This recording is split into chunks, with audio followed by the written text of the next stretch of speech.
കോൺഗ്രസ് നേതാക്കൾക്കെതിരെ വിമർശനവും കേരള സർക്കാരിന് പ്രശംസയുമായി വീണ്ടും മുതിർന്ന കോൺഗ്രസ് നേതാവ് മണിശങ്കർ അയ്യർ.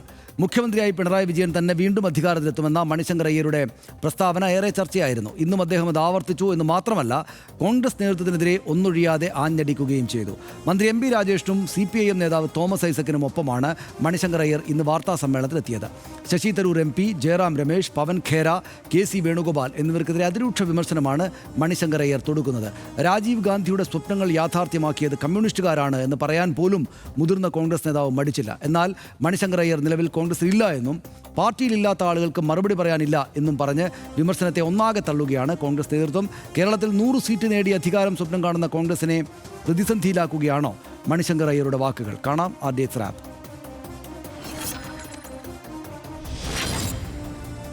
പിണറായി ഭരണം തുടരുമെന്ന പ്രവചനം നടത്തി പുലരും മുന്നെയാണ് കോൺഗ്രസ് മുതിർന്ന നേതാവും മുൻ കേന്ദ്രമന്ത്രിയുമായിരുന്ന മണിശങ്കർ അയ്യർ പ്രതിപക്ഷത്തെ കടന്നാക്രമിച്ചത്. CPIM നേതാക്കൾക്കൊപ്പമാണ് മണിശങ്കർ അയ്യർ വാർത്താ സമ്മേളനത്തിനെത്തിയത്. സംസ്ഥാനത്ത് പ്രതിപക്ഷം വിഭജിക്കപ്പെട്ടിരിക്കുകയാണെന്ന് തുറന്നടിച്ച മണിശങ്കർ അയ്യർ കോൺഗ്രസ് നേതാക്കളെ വ്യക്തിപരമായും വിമർശിച്ചു. മുഖ്യമന്ത്രി സ്ഥാനത്തേക്ക് VD സതീശനെ ഒരിക്കലും നിർദ്ദേശിക്കില്ല. പിണക്കങ്ങൾ അവസാനിപ്പിച്ച് കോൺഗ്രസിനൊപ്പം അനുനയത്തിലായ ശശി തരൂരിനും രൂക്ഷ വിമർശനം. അടുത്ത മോദി സർക്കാരിൽ മന്ത്രിപദം കാത്തിരിക്കുന്നയാളാണ് തരൂരെന്നും അയ്യർ പറഞ്ഞു. CPIM-ൽ ചേരുമോ എന്ന ചോദ്യത്തിന് മുഖ്യമന്ത്രിക്ക് ബുദ്ധിയുണ്ടെന്നും CPIM-ലേക്ക് തന്നെ ക്ഷണിക്കില്ലെന്നുമായിരുന്നു മണിശങ്കർ അയ്യരുടെ മറുപടി. എന്നാൽ മണിശങ്കർ അയ്യർ ഉന്നയിച്ച വിമർശനങ്ങളെ പാടെ തള്ളുകയാണ് കോൺഗ്രസ് നേതൃത്വം. വിമർശനങ്ങൾ വ്യക്തിപരമായ അഭിപ്രായം മാത്രമെന്ന് പറഞ്ഞൊഴിയുകയായിരുന്നു KC വേണുഗോപാൽ. മണിശങ്കർ അയ്യരുടെ പ്രസ്താവന ചടങ്ങിന് വിളിച്ചതിന്റെ ഉപകാരസ്മരണയാണെന്നായിരുന്നു രമേശ് ചെന്നിത്തലയുടെ പ്രതികരണം. RDX rap, news Malayalam.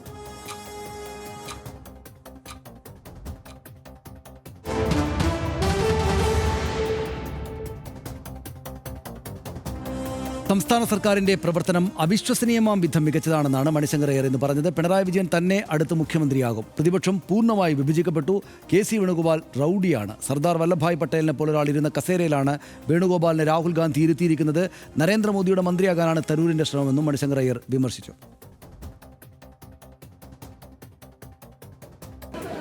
The performance of the Kerala government is unbelievable.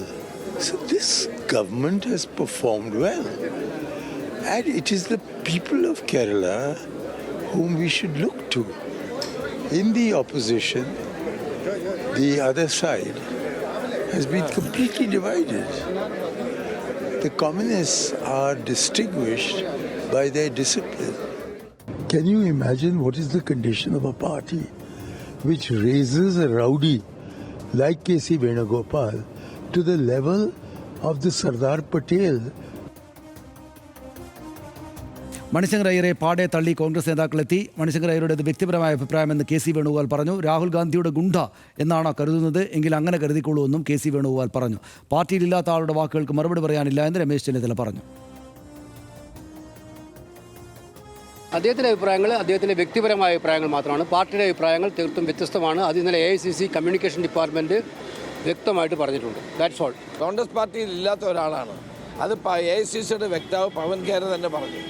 അതുകൊണ്ട് അതിന് വലിയ വില ഞങ്ങൾ കൽപ്പിക്കുന്നില്ല. അദ്ദേഹത്തിൻ്റെ പറച്ചിലിന് ഒരു അർത്ഥവുമില്ല. അദ്ദേഹം യോഗത്തിന് വിളിച്ചതിനുള്ള ഉപകാരസ്മരണയായിട്ട് കണ്ടാൽ മതി. മണിശങ്കർ അയ്യരെ അധിക്ഷേപിച്ച് കോൺഗ്രസ് നേതാക്കൾ പ്രസ്താവന നടത്തുന്നുവെന്ന് മന്ത്രി MP രാജേഷ് ആരോപിച്ചു. സ്വതന്ത്രമായും നിർഭയമായും നിലപാട് പറയുന്നയാളാണ് മണിശങ്കർ അയ്യർ. ഹീനമായ വ്യക്തി അധിക്ഷേപമാണ് കോൺഗ്രസ് നേതാക്കൾ നടത്തുന്നതെന്നും MP രാജേഷ് പറഞ്ഞു. കോൺഗ്രസ് നേതാവ് എന്ന നിലയ്ക്ക് UDF ജയിക്കണമെന്നാണ് എൻ്റെ ആഗ്രഹം. പക്ഷെ ഗാന്ധിയനായതുകൊണ്ട് എനിക്ക് സത്യമേ പറയാൻ പറ്റുമെന്ന് പറഞ്ഞു. ഗാന്ധിയൻ ചിന്തയോട് ഏറ്റവും അടുത്ത് നിൽക്കുന്ന, അല്ലെങ്കിൽ അത് നടപ്പാക്കിയതൊരു മാർക്സിസ്റ്റ് ഗവൺമെൻറ്റാണ് എന്നും അദ്ദേഹം പ്രത്യേകം പറയുകയുണ്ടായി. മറ്റ് വിശദാംശങ്ങൾ ഇങ്ങനെയാണ്. നേരത്തെയും അദ്ദേഹം മണിശങ്കർ അയ്യർ രൂക്ഷമായ വിമർശനങ്ങൾ ഉയർത്തിയിട്ടുണ്ട് എന്ന് നമ്മൾ കാണുന്നു. കോൺഗ്രസിനുള്ളിൽ ചെറിയൊരു വിഭാഗത്തിൻ്റെ സിൻഡിക്കേറ്റ് ഭരണമാണെന്ന വിമർശനം അദ്ദേഹം നേരത്തെ മണിശങ്കർ അയ്യർ ഉയർത്തി. പാർട്ടിയുടെ സംഘടനാ സംവിധാനത്തിലെ പാളിച്ചകളെ പരസ്യമായി ചോദ്യം ചെയ്തയാളാണ് മണിശങ്കർ അയ്യർ. UPA സർക്കാരിൻ്റെ പരാജയ കാരണം മൻമോഹൻ സിംഗിനെ പ്രധാനമന്ത്രിയായി നിലനിർത്തിയത് ആണ് എന്ന് അദ്ദേഹം പറയുന്നു. മൻമോഹൻ സിംഗിന് പകരം പ്രണബ് മുഖർജിയെ പ്രധാനമന്ത്രിയാക്കണമായിരുന്നു എന്ന അഭിപ്രായം അദ്ദേഹം ഉയർത്തി. സാധാരണക്കാരുടെ ഭാഷയിലല്ല പാർട്ടി സംസാരിക്കുന്നത് എന്ന് മണിശങ്കർ ആവർത്തിച്ച് കുറ്റപ്പെടുത്തി. BJPയുടെ വളർച്ചയെ പ്രതിരോധിക്കുന്നതിൽ കോൺഗ്രസ് പരാജയപ്പെട്ടെന്നും അദ്ദേഹം വിമർശിച്ചു. മുൻ പ്രധാനമന്ത്രിയായിരുന്ന PV നരസിംഹറാവുവിനെതിരെയും രൂക്ഷമായ വിമർശനം നേരത്തെ അദ്ദേഹം ഉന്നയിച്ചിട്ടുണ്ട്. ബാബറി മസ്ജിദ് തകർക്കപ്പെട്ട സമയത്ത് റാവു സ്വീകരിച്ച നിലപാടുകൾ BJPയെ സഹായിക്കുന്നതായി എന്ന് അദ്ദേഹം പറഞ്ഞു. ഇന്ത്യ പാക് ബന്ധത്തിൽ കടുത്ത നിലപാടുകൾ വേണ്ടെന്ന് UPA കാലത്ത് നിലപാടെടുത്തു അദ്ദേഹം. അക്കാര്യത്തിൽ ചർച്ചയായിരുന്നു. ഇപ്പോൾ ഗാന്ധി കുടുംബം തന്നെ പാർശ്വവൽക്കരിക്കുന്നുവെന്ന് മണിശങ്കർ അയ്യർ ആവർത്തിച്ച് പറയുന്നുണ്ട് എന്നാണ് കാണുന്നത്. 2014 മോദിയെ ചായക്കച്ചവടക്കാരൻ എന്ന് അധിക്ഷേപിച്ചു. കോൺഗ്രസ് മാറ്റി നിർത്തുകയാണ് ഉണ്ടായത്. മണിശങ്കർ അയ്യർ പറയുന്നത് പാർട്ടി നിലപാടല്ല എന്ന് ചൂണ്ടിക്കാട്ടി കോൺഗ്രസ് തള്ളുകയാണ് നേരത്തെ ചെയ്തത്. 2017 നരേന്ദ്രമോദിയെ നീജ് ആദ്മി എന്ന് വിശേഷിപ്പിച്ചതിന് കോൺഗ്രസ് ഇന്ന് സസ്പെൻഷൻ തന്നെയും അദ്ദേഹത്തിന് കിട്ടി. പ്രസ്താവന കോൺഗ്രസിനെ ഹിന്ദു വിരുദ്ധമായി ചിത്രീകരിക്കാൻ BJP ആയുധമാക്കുകയായിരുന്നു അന്ന്. രാഹുൽ ഗാന്ധിയുടെ നിർദ്ദേശപ്രകാരമാണ് അദ്ദേഹത്തെ പാർട്ടിയിൽ നിന്ന് അക്കാലത്ത് സസ്പെൻഡ് ചെയ്തത്. 2018 ഈ അലവലാതിയെ കോൺഗ്രസ് ഇനിയും ചുമക്കണോ എന്ന് കോൺഗ്രസ് നേതാവ് ജിൻഡോ ജോൺ, യുവ നേതാവ്, യൂത്ത് കോൺഗ്രസിൻ്റെ നേതാവ് ചോദിച്ചു. മനുഷ്യരോട് ഒരു കാലത്തും ചേർന്ന് നിൽക്കാത്തൊരു ബുദ്ധിജീവിയാണ് മണിശങ്കർ അയ്യർ എന്ന്. ബുദ്ധിജീവി എന്നത് തെറ്റായി അല്ലെങ്കിൽ അതൊരു ആക്ഷേപപദമായിട്ട് ഉപയോഗിച്ചുകൊണ്ട് അദ്ദേഹം ജിൻഡോ ജോൺ പറഞ്ഞു. ഇത്രയുമാണ് കാര്യങ്ങളുള്ളത്. നമുക്ക് മറ്റ് വിശദാംശങ്ങളൊക്കെ അറിയാവുന്നതാണ്. ഈ നീജ് എന്ന് മോദിയെ വിളിച്ചതുപോലെ തന്നെ ഈ ഗുണ്ട റൗഡി എന്ന് KC വേണുഗോപാലിനെ വിളിച്ചത് എനിക്ക് തീരെ ഇഷ്ടപ്പെട്ടില്ല. അതൊഴിച്ചാൽ അദ്ദേഹം പറഞ്ഞതിൽ ചില കാര്യങ്ങളുണ്ടല്ലോ എന്ന് വിചാരിക്കുന്ന ആളാണ്. എന്താ തോന്നുന്നത്? എനിക്കതിനകത്തുള്ള ഏറ്റവും വലിയ കൗതുകം ജിൻഡോ പറഞ്ഞത് വായിക്കുമ്പോഴാണ്. അതായത് ഒരു അലവലാതിയാണ് ഇദ്ദേഹം എന്ന് പറഞ്ഞത് കേൾക്കുമ്പോഴാണ് ഒരു കൗതുകം. കാരണം രാജീവ് ഗാന്ധിയാണ് ഇദ്ദേഹത്തെ അതായത് രാജീവ് ഗാന്ധിയുടെ വളരെ അടുത്ത സുഹൃത്താണ്. രാജീവ് ഗാന്ധി തന്നെയാണ് ഇദ്ദേഹത്തെ രാഷ്ട്രീയത്തിലേക്ക് തിരിച്ചുകൊണ്ടത്. 26 വർഷത്തെ IFS പദവിയിൽ ഇരുന്നു കൊണ്ടുള്ള രാഷ്ട്രസേവനം കഴിഞ്ഞതിന് ശേഷം അദ്ദേഹത്തെ രാഷ്ട്രീയത്തിലേക്ക് അദ്ദേഹം IFS ഉദ്യോഗസ്ഥനായിരിക്കുന്ന സമയത്ത് തന്നെ രാജീവ് ഗാന്ധിയെ പല കാര്യങ്ങളിൽ സഹായിച്ചിരുന്നയാളാണ്. അതിനുശേഷം അദ്ദേഹം രാഷ്ട്രീയത്തിലേക്ക് വരുന്നു, വളരെ സജീവമായി രാഷ്ട്രീയത്തിൽ ഇടപെടുന്നു. അദ്ദേഹം എവിടെയാണ് മനുഷ്യനുമായി ബന്ധമില്ലാത്തതെന്നൊക്കെ പറയുന്നതിനകത്ത് അതായത് അത് രാഷ്ട്രീയമായി അധിക്ഷേപിക്കാൻ വേണ്ടിയിട്ടുള്ള ഒരു നിലപാടാണ് എന്നുള്ള കാര്യത്തിൽ തർക്കമൊന്നുമില്ല. കാരണം അദ്ദേഹം പഞ്ചായത്ത് രാജ് മന്ത്രിയായിരുന്നയാളാണ്. ആ കാലത്താണ് വളരെ നിർണായകമായ പല തീരുമാനങ്ങളും ആദ്യത്തെ 1ാം UPA സർക്കാരിൻ്റെ കാലത്തുണ്ടായ നിർണായകമായ തീരുമാനങ്ങളിൽ പലതിലും അദ്ദേഹത്തിൻ്റെ കയ്യൊപ്പുണ്ട്. അതുമാത്രമല്ല അദ്ദേഹം മൊത്തം ഒരു എല്ലാ കാലത്തും അമേരിക്കൻ പക്ഷപാതികളായ ഒരു വിഭാഗം ഭരണകൂടത്തിലുണ്ടാകും എന്നുള്ളതാണല്ലോ എല്ലാ രാജ്യങ്ങളുടെയും പ്രത്യേകത. ആ നിലയ്ക്ക് നോക്കിക്കഴിഞ്ഞാൽ ഇദ്ദേഹം ഈ ഏഷ്യൻ ഗ്യാസ് ഗ്രിഡിൻ്റെ ഭാഗമായിട്ടുള്ള സാഹചര്യങ്ങൾ, അതായത് ഈ ഇറാനും മറ്റ് ഏഷ്യൻ രാജ്യങ്ങളുമൊക്കെയായി പരസ്പരം ബന്ധപ്പെടുത്തിക്കൊണ്ടുള്ള പവർ ഗ്രിഡിനുള്ള സാധ്യതയൊക്കെ ഗ്യാസ് ഗ്രിഡിനുള്ള സാധ്യത ആരായുന്ന ഘട്ടത്തിൽ അതിനെതിരെ ശക്തമായ നിലപാട് എടുക്കുകയായിരുന്നു കോൺഗ്രസിൽ തന്നെ ഒരു വിഭാഗം. മാത്രമല്ല ഇദ്ദേഹം ഇങ്ങനെ മുമ്പോട്ട് പോയാൽ ഒരു അമേരിക്കൻ വിരോധത്തിലേക്ക് നമ്മൾ പോകേണ്ടി വരും. അമേരിക്കയുടെ ഒരു വിരോധം നേടിയെടുക്കുന്ന സ്ഥിതിയിലേക്ക് കാര്യങ്ങൾ പോകുമെന്നുള്ളതുകൊണ്ട് തന്ത്രപരമായി അദ്ദേഹത്തെ ഒഴിവാക്കിയിട്ട് പകരം അവിടെ അമേരിക്കൻ പക്ഷപാതിയായ മുരളി ദേവറെ കൊണ്ടുവന്നിരുത്തി എന്നുള്ളത് അന്നത്തെ വലിയ ചർച്ചയാണ്, വലിയ പ്രശ്നമാണിത്. അപ്പോൾ ആ നിലയ്ക്ക് ഒരു കാലത്ത് ഈ കോൺഗ്രസിൽ ഒത്തിരി ഇളക്കം ഉണ്ടാക്കിയിട്ടുള്ള ഒരു നേതാവ് തന്നെയാണ് അദ്ദേഹം. മാത്രമല്ല പാകിസ്ഥാനുമായിട്ടുള്ള സമീപനം എന്ത് വേണം എന്നുള്ളത് സംബന്ധിച്ച് അദ്ദേഹം ദീർഘകാലം പാകിസ്ഥാനിൽ ജോലി ചെയ്തിട്ടുണ്ട്, ഇന്ത്യയുടെ സ്ഥാനപതിയായിട്ട്. അപ്പോൾ ആ നിലയ്ക്ക് കൂടി പാകിസ്ഥാനോട് കുറേ കൂടി സമരസപ്പെട്ടുകൊണ്ടുള്ള ഒരു സമീപനമാണ് അദ്ദേഹം സ്വീകരിച്ചു പോകുന്നത്. അപ്പോൾ പിന്നെ ഇന്ത്യയുടെ ഒരു ഊർജ്ജ സ്ഥിരത അത് നിലനിർത്തുന്നതിന് വേണ്ട നിർണായകമായ നിലപാടുകൾ സ്വീകരിച്ച ഒരു സംശയം വേണ്ട. 1ാം UPA സർക്കാരും 2ാം UPA സർക്കാരുമൊക്കെ ആ നിലയ്ക്ക് കുറേ കാര്യങ്ങൾ ചെയ്തിട്ടുള്ള സർക്കാരുകളാണ്. അപ്പോൾ ആ വിഷയങ്ങളിലൊക്കെ കൃത്യമായ നിലപാട് സ്വീകരിക്കുകയും അതിനനുസരിച്ച് രാഷ്ട്രത്തിൻ്റെ മുന്നോട്ടുള്ള പുരോഗതിയിൽ ഒത്തിരി നിർണായകമായ ഇടപെടൽ നടത്തിയ നേതാവ് തന്നെയാണ് അദ്ദേഹം. അങ്ങനെ പറയേണ്ടതില്ല. പക്ഷേ സനീഷ് പറഞ്ഞതുപോലെ അദ്ദേഹം ഇവിടെ വന്നിട്ട് KC വേണുഗോപാലിനെ ഗുണ്ട എന്നൊക്കെ വിളിച്ചിട്ട് പോകുന്നതിനോട് എനിക്ക് യോജിപ്പില്ല. ആ പരാമർശങ്ങൾ അദ്ദേഹം കടുത്ത പരാമർശങ്ങൾ നടത്തുന്നു എന്നുള്ളതാണ് ഒരു പ്രധാനപ്പെട്ട പ്രശ്നം. അദ്ദേഹത്തിന് തന്നെ എപ്പോഴും വിനയായിട്ടുള്ളത് അത് അദ്ദേഹത്തിൻ്റെ പ്രശ്നം വേറൊന്നുമല്ല. കഴിഞ്ഞ 20 വർഷമായി കോൺഗ്രസ് അദ്ദേഹത്തെ അവഗണിക്കുകയാണ്. കാരണം അദ്ദേഹം CWC ഇൻവൈറ്റി എന്നൊക്കെ പറഞ്ഞു കഴിഞ്ഞാൽ എങ്ങനെയാണ് പരിഗണിക്കുക എന്നുള്ളത് നമുക്കറിയാമല്ലോ. പല നേതാക്കന്മാരും മുമ്പും CWCയിൽ ഇൻവൈറ്റിമാരായി വന്നു പോയിട്ടുണ്ട്. അപ്പോൾ ഇദ്ദേഹത്തെ കോൺഗ്രസ് വർക്കിംഗ് കമ്മിറ്റിയിൽ ഇൻവൈറ്റിയായി കുറച്ച് കാലം അദ്ദേഹത്തെ സസ്പെൻഷൻ പൂർത്തിയായതിനു ശേഷം അദ്ദേഹത്തെ ഉൾക്കൊള്ളിക്കുന്നു എന്നൊക്കെയുള്ള ഒരു സമീപനം എടുത്തെങ്കിലും അതിനു മുമ്പ് ഉണ്ടായിരുന്നെങ്കിലും പിന്നീട് അദ്ദേഹത്തെ സസ്പെൻഷന് ശേഷം അദ്ദേഹത്തെ CWCയിലേക്ക് തിരികെ കൊണ്ടുവന്നിട്ടില്ല, അതിലെ ഇൻവൈറ്റി ആയിട്ട് അദ്ദേഹത്തെ കൊണ്ടുവന്നിട്ടില്ല. അതിന് മുമ്പ് തന്നെ എടുത്തു നോക്കിയാൽ ഈ UPA സർക്കാരിൻ്റെ കാലത്ത് 2006 തന്നെ അദ്ദേഹത്തെ ഈ പറഞ്ഞ പോലെ അദ്ദേഹത്തിൻ്റെ ഈ ഏഷ്യൻ ഗ്യാസ് ഗ്രിഡുമായിട്ടുള്ള നിലപാട് കൊണ്ട് മാത്രം അദ്ദേഹത്തിൻ്റെ മന്ത്രിസഭയിൽ അദ്ദേഹത്തിൻ്റെ വകുപ്പിൽ നിന്ന് അദ്ദേഹത്തെ മാറ്റി നിർത്തിയിട്ടുണ്ട്. അന്നു മുതൽ ഈ നെഹ്റു ഗാന്ധി കുടുംബം അദ്ദേഹത്തോട് അതായത് രാജീവ് ഗാന്ധിയാണ് അദ്ദേഹത്തെ കൊണ്ടുവന്നതെങ്കിലും പിന്നീട് നെഹ്റു ഗാന്ധി കുടുംബം അദ്ദേഹത്തോട് മമതയോടെയല്ല പെരുമാറിയിട്ടുള്ളത് എന്നുള്ളതാണ് അദ്ദേഹത്തിൻ്റെ പ്രശ്നം. പിന്നെ അദ്ദേഹത്തെ ഒരു സ്വതന്ത്ര ചിന്തകനായി തന്നെയാണ് നേരത്തെ കോൺഗ്രസ് പല ഘട്ടങ്ങളിലും വിശേഷിപ്പിച്ചിട്ടുള്ളത്. കാരണം ഇദ്ദേഹത്തിൻ്റെ നാക്ക് നമുക്ക് കുഴപ്പമുണ്ടാക്കുമോ എന്നുള്ള ആശങ്ക ഇവർക്കുണ്ട്. പക്ഷേ അത് നമ്മൾ നേരത്തെ തൊട്ട് മുമ്പ് ചർച്ച ചെയ്ത പോലെ ഈ ശബരിമല പോലെ ഒരു വിഷയമാണ് 2014 സംഭവിച്ചത്. അതായത് ചായക്കച്ചവടക്കാരൻ എന്ന് വെറുതെ അങ്ങ് ചായക്കച്ചവടക്കാരൻ എന്ന് വിളിക്കുക അറിയിക്കുകയല്ല സത്യത്തിൽ ചെയ്തത്. അദ്ദേഹത്തിന് വേണമെങ്കിൽ ഈ കോൺഗ്രസിൻ്റെ ഈ കമ്മിറ്റിയിൽ യോഗത്തിൽ വേണമെങ്കിൽ ചായ കച്ചവടം നടത്താം എന്നാണ് പറഞ്ഞത്. അതിനെ മോദിയെ ചായ കച്ചവടക്കാരൻ വിളിച്ചു എന്ന് ആ നിലയ്ക്കുള്ള ഒരു അങ്ങനെ അത് വാർത്തയാവുക. അന്നത്തെ രീതി അറിയാമല്ലോ മാധ്യമങ്ങളുടെ. ആ രീതിയിൽ തന്നെ വളരെ പെട്ടെന്ന് തന്നെ ഈ എന്താണ് ആ ഒരു വ്യാഖ്യാനത്തിലേക്ക് വരികയും അങ്ങനെ വാർത്ത പ്രചരിക്കുകയും ചെയ്തു. അപ്പോൾ പിന്നെ കോൺഗ്രസിന് വലിയ പരാജയം ഏറ്റു കഴിഞ്ഞപ്പോൾ അതിൻ്റെ ഒന്നാമത്തെ ഉത്തരവാദി മണിശങ്കർ അയ്യറാണ് എന്നുള്ള മട്ടിലായി പിന്നെയുള്ള വിലയിരുത്തലുകൾ. ഇത് പറഞ്ഞുകൊണ്ടാണ് എന്നുള്ളത്, പണിയെടുക്കാത്തതുകൊണ്ടാണെന്നുള്ളത് വേറെ കാര്യം. പക്ഷേ അതിന് പകരം ഇങ്ങനെയാണ് പിന്നീട് ഉണ്ടായ വിലയിരുത്തൽ. അപ്പോൾ അതിൻ്റെ പാപഭാരം മുതൽ അദ്ദേഹത്തെ ആ നിലയ്ക്ക് തന്നെയാണ് ഒരു ഒതുക്കിയിരുത്തുന്ന സമീപനമുണ്ട്. അതൊക്കെ കൊണ്ട് പിന്നെ ഇത് അദ്ദേഹത്തിൻ്റെ മാത്രം ഒരു നിലപാടല്ല എന്നാണ് ഞാൻ കരുതുന്നത്. ഇപ്പോൾ സംസ്ഥാനത്തെ വ്യവസായ പുരോഗതിയെക്കുറിച്ചൊക്കെ ഈ ശശി തരൂർ പറയുമ്പോഴും ഇതേ പ്രശ്നങ്ങളുണ്ടല്ലോ. ഇപ്പോൾ ശശി തരൂരിനെ കുറിച്ച് ഇദ്ദേഹം പറയുന്നത് മോദിയുടെ മന്ത്രിസഭയിൽ അംഗമാകാൻ നടക്കുന്ന ആളെന്നാണ് ഇദ്ദേഹം പറയുന്നത്. 4 ഭാഗത്തേക്ക്. പക്ഷേ അതെ 4 ഭാഗത്തേക്കാണ് വെടി. ഇത് ഇവിടെ വന്ന് മണിശങ്കർ അയ്യർ വന്ന് ഇറങ്ങിയത് ഈ 4 ഭാഗത്തേക്കും വെടി വെക്കാൻ ഹെഡ്ലൈൻ കൊടുക്കാനുള്ള 5 ഹെഡ്ലൈൻ കൊടുക്കാനുള്ളത്. മാത്രം നരസിംഹറാവുവിനെതിരെ, അതായത് നരസിംഹറാവുവിൻ്റെ ഭരണമാണ് ഇവിടെ BJP വളരാൻ കാരണം എന്നുള്ളതാണ് അദ്ദേഹത്തിൻ്റെ നിലപാട്. അദ്ദേഹം ആവർത്തിച്ച് പറയുന്നുണ്ട്. കാരണം ബാബറി മസ്ജിദ് തകർക്കാനുള്ള കാരണക്കാരൻ നരസിംഹറാവു ആണ് എന്നുള്ളതാണ് അദ്ദേഹത്തിൻ്റെ സമീപനം, അദ്ദേഹത്തിൻ്റെ നിലപാട്. അപ്പോൾ ആ വിമർശനമൊക്കെ കോൺഗ്രസിന് ഉള്ളിൽ നിന്നുകൊണ്ട് തന്നെ അദ്ദേഹം നടത്തിക്കൊണ്ടിരുന്നതാണ്. ഇപ്പോൾ പുറത്ത് വന്നു കഴിഞ്ഞപ്പോൾ അദ്ദേഹം ഇങ്ങനെ ചില കാര്യങ്ങൾ കൂടി പറയുന്നു.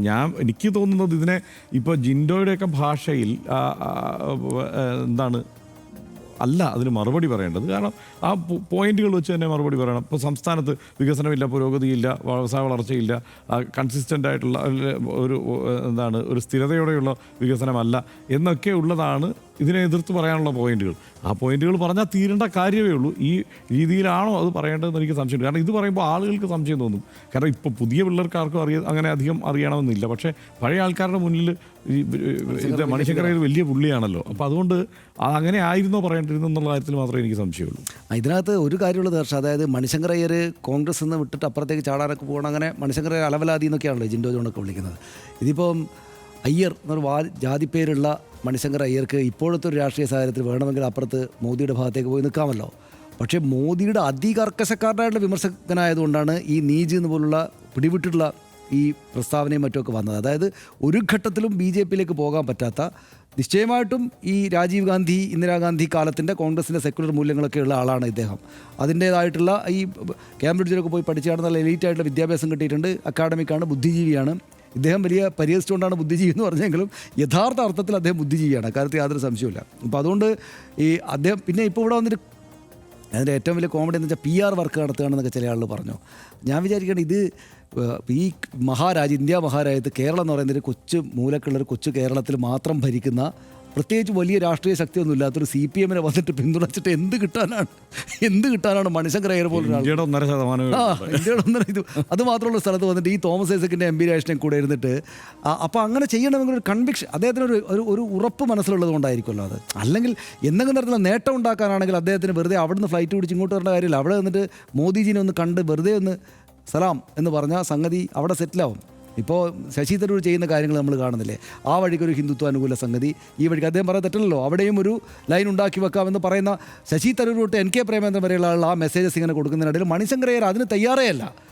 ഈ രാഷ്ട്രീയ കാലാവസ്ഥയിൽ പിന്നെ അദ്ദേഹത്തിൻ്റെ അടിസ്ഥാന രാഷ്ട്രീയ സംഗതികളിൽ നിന്ന് പിന്നോട്ടില്ല എന്ന് അദ്ദേഹത്തിന് വളരെ വ്യക്തമാണല്ലോ, അക്കാര്യത്തിൽ യാതൊരു സംശയമില്ല. പിന്നെ എനിക്ക് അങ്ങനെ അനുകൂലിക്കുമ്പോൾ തന്നെ കോൺഗ്രസിനെതിരായിട്ട് സ്വന്തം പാർട്ടിക്ക് കേരളത്തിൽ ഇങ്ങനെ വലിയൊരു ടൈറ്റ് ഫൈറ്റ് നടത്തുമ്പോൾ അവിടെ വന്നിട്ട് കോൺഗ്രസിനെ ക്ഷീണിപ്പിക്കാൻ വർത്തമാനം പറയരുതായിരുന്നു എന്നൊരു അഭിപ്രായം എനിക്ക് സത്യസന്ധമായിട്ടുണ്ട്.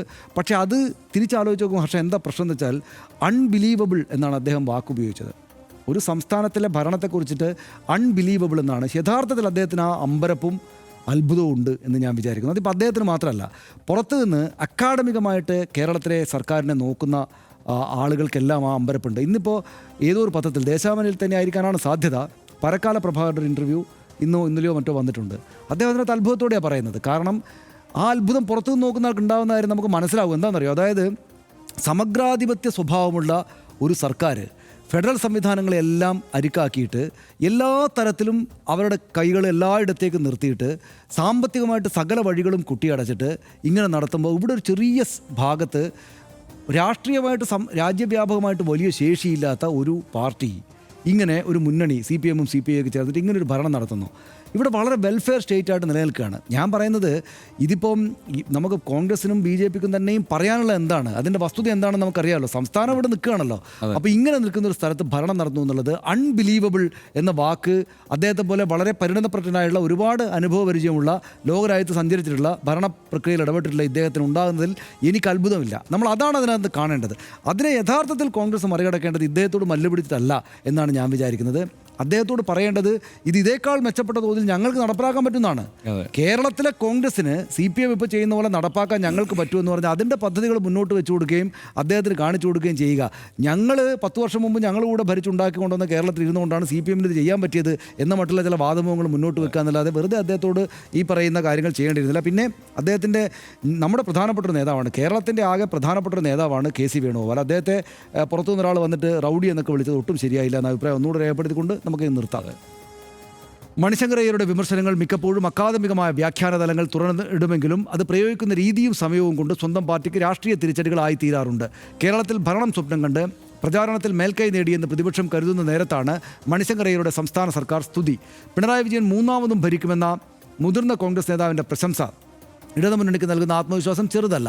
അതുകൊണ്ട് തന്നെ ഇത് കേട്ടില്ല എന്ന മട്ടിൽ തമസ്കരിക്കാനാണ് കോൺഗ്രസ് നേതൃത്വത്തിൻ്റെ തീരുമാനം. സൈബർ അണികൾ പതിവ് പോലെ അധിക്ഷേപ പരിപാടി തുടങ്ങിയിട്ടുണ്ട്. ഒപ്പം ജിൻഡോ ജോണിനെ പോലുള്ള നേതാക്കളും. അത് വിഷയത്തെയും വിമർശത്തെയും സജീവമാക്കി നിർത്താനേ ഉപകരിക്കൂ എന്ന് RDX വിചാരിക്കുന്നു.